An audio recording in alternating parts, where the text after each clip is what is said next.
Hello అండి. Hi అండి. ఆంధ్రాలో ఎన్నికల మూమెంట్ స్టార్ట్ అయిపోయిన తర్వాత టీడీపీ నాయకులు ఎవరైనా సరే, అది చంద్రబాబు నాయుడు గారు అవని, పొత్తు పెట్టుకున్న జనసేన పవన్ కళ్యాణ్ గారు అవని, లేకపోతే అందులో ఉన్న కార్యకర్తలు అవని, ఎవరైనా సరే ఎటువంటి కదలిక చేసినా కూడా వైసీపీ వాళ్ళు భయపడే వైనం అయితే కనిపిస్తూ ఉంది.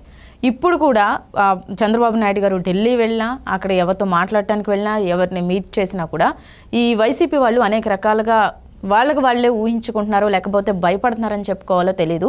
ఇప్పుడు లక్ష్మీ పార్వతి గారు కూడా అదే విధంగా మాట్లాడటం అయితే జరిగింది. అంటే చంద్రబాబు నాయుడు గారు ఢిల్లీ వెళ్ళారు, గంటసేపు కనపడలేదు అని ఒక రకంగా అయితే ఆవిడ వ్యాఖ్యానించడం జరిగింది. అసలు దాని గురించి ఏమంటారు? లక్ష్మీ పార్వతి అనే వ్యక్తి, ఆమె ఏంటో, ఆమె పొజిషన్ ఏంటో కూడా ఎవరికి తెలియదు. ఆమె ఈరోజు మాట్లాడుతూ ఏమంటుంది, చంద్రబాబు నాయుడు గారి గురించి మాట్లాడే స్థాయి కాదు. ఈమె జీవితాంతం ఈమె చేసిన మంచి పని ఒక్కట్లేదు. ఈమె ఏంటంటే చంద్రబాబు నాయుడు గారి పైన విషయం చెప్పడానికి ఏముంది. తొలి రోజు నుంచి ఎన్టీ రామారావు గారు చనిపోయిన రోజు నుంచి ఈ రోజు వరకు చంద్రబాబు నాయుడు గారి పైన విషయం చిమ్ముతూనే ఉంది. రాజశేఖర రెడ్డితో కలిసి, జగన్మోహన్ రెడ్డితో కలిసి ఈ విధంగా విషయం చిమ్మిస్తూ ఉన్నారు. ఈ విధంగా ఏది పడితే అది మాట్లాడుతుంది. ఆమె ఏమంటే ఎప్పుడు నేను లైమ్ లైట్లో ఉండాలనే ఉద్దేశంతో ఏదో వచ్చి ఏదైనా మాట్లాడితే చెల్లుబాటు అవుతుందేమో అనే ఉద్దేశంతో అది కరెక్ట్ పద్ధతి కాదు. ఎందుకంటే నువ్వు కరెక్ట్ వేలో ఉండు, కరెక్ట్గా చెయ్యి, మంచిది. అంతేగాని ఆ విధంగా లేకుండా వచ్చి ఏదో పెడితే చెప్తామంటే ఎవరు చూస్తూ ఊరుకోరు. ఎందుకంటే వాళ్ళకంటూ ఒక క్రెడిబిలిటీ ఉంటుంది, ఈ విధంగా ఉంటుంది, ఇవన్నీ ఉంటాయి. కాబట్టి తప్పకుండా ఈ మాట్లాడే మాటలని ఎవరు పట్టించుకోరు. ఎందుకంటే చంద్రబాబు నాయుడు గారి పైన మాట్లాడే స్థాయి ఈమెది కాదు. ఈమె క్యారెక్టర్ లేని వ్యక్తి, ఈమె క్రెడిబిలిటీ లేని వ్యక్తి. ఈమె వచ్చి చంద్రబాబు నాయుడు గారి పైన మాట్లాడితే ఎవరు చూస్తూ ఉంటారు? పాడిందే పాటరా పాడిపల్ల సోదరా అన్నట్టు ఎప్పటి నుంచో ఏళ్ల తరబడి నుంచి ఆయన పైనే విషయం చెబుతాడు. ఎవడు పట్టించుకుంటాడు? ఒక్కటన్నా ప్రూవ్ చేసిందా? ప్రూవ్ చేయలేదు. ఈమె ఈ విధంగా మాట్లాడుతుంటే ఎవరు చూస్తూ ఊరుకోరు. తగిన రోజు ఇంక తగిన బుద్ధి చెప్తారు. అంటే వైసీపీ తరపున ఎవరు మాట్లాడినా కూడా వాళ్ళు పదవి ఆశించి మాట్లాడుతున్నారు, విమర్శిస్తున్నారనే మనం అనుకుంటున్నాం. మరి ఇప్పుడు లక్ష్మీ పార్వతి గారి గురించి మనం ఏమనుకోవచ్చు? ఈమె జగన్మోహన్ రెడ్డి వేసి కుక్క బిస్కెట్ల కోసం మాట్లాడుతూ ఉంది, అంతే, ఇంకేం లేదు. అంటే పదవి ఆశించడం అలాంటి ఏం లేవు. అంటే అలా మీరు అన్నట్టు ఓన్లీ కుక్క బిస్కెట్లు వేస్తారని మాట్లాడుతున్నారు అనుకుంటే వాళ్ళని విమర్శ చేస్తే వీడికి ఏమొస్తుంది? చంద్రబాబు నాయుడు గారి పైన విషయం చిమ్మడానికి ఈవిని రాజశేఖర రెడ్డి గారు, అది ఒక పెద్ద స్టోరీ ఉంది. రాజశేఖర రెడ్డి గారు ఆ రోజు ఎందుకు పంపించారు, తెలుగుదేశం పార్టీని ఏం చేయాలనుకున్నారు? రాజశేఖర రెడ్డి వదిలిన బాణం, ఆ తర్వాత జగన్మోహన్ రెడ్డి వదిలిన బాణం, ఈ విధంగా అందరికీ ఆమె బాణం.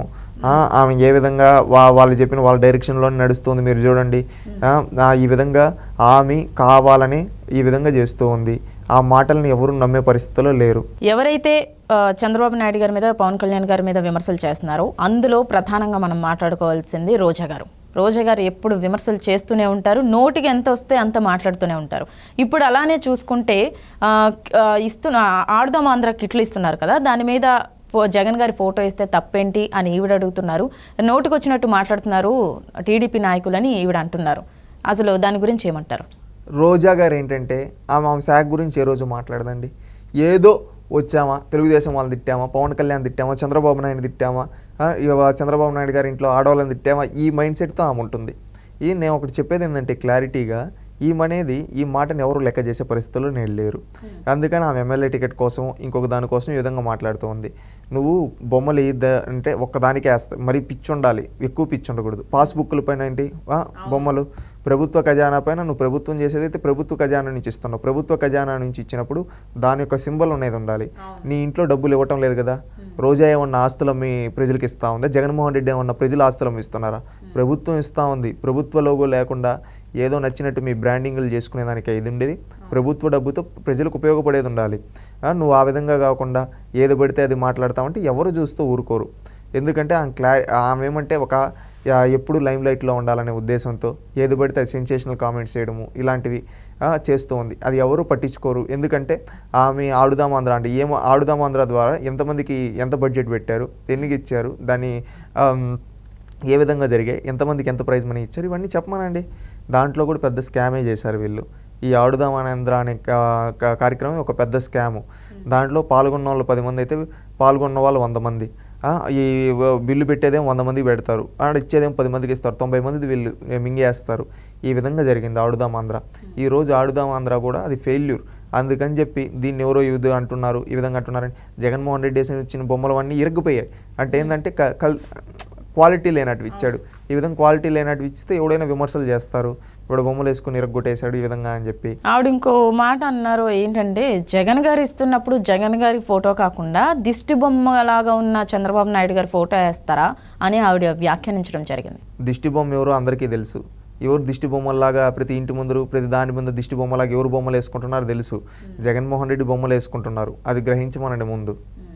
ఎందుకంటే రంగుల పిచ్చుతో 1800 కోట్లు ప్రజాధనాన్ని వృధా చేసింది వీళ్ళు.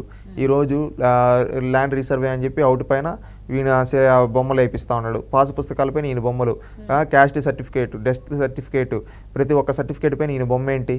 ఈయన దిష్టి బొమ్మ? రోజాని సమాధానం చెప్పండి. దిష్టి బొమ్మ ఎవరు? మీ నాయకుడు జగన్మోహన్ రెడ్డి దిష్టి బొమ్మ. అది తెలుసుకోమనండి ఆమెని. నోటికి ఏదొస్తే అది మాట్లాడడం కాదు. మీరు వేసుకుంటున్నారు దిష్టి బొమ్మలాగా బొమ్మలు, నువ్వు దిష్టి బొమ్మలాగా వేయించుకుంటున్నావు బొమ్మలు. అవి చూసుకో అమ్మా. మీరు చేసే పనులన్నీ వేరే వాళ్ళపైన చేయాలంటే కరెక్ట్ పద్ధతి కాదు. మేలుకోండి, మారండి, మంచిగా ఉండండి. అంతేగాని ఇదే విధంగా ఉంటే ఎవరు సహిస్తూ ఉంటారని తెలియజేస్తూ ఉన్నాం.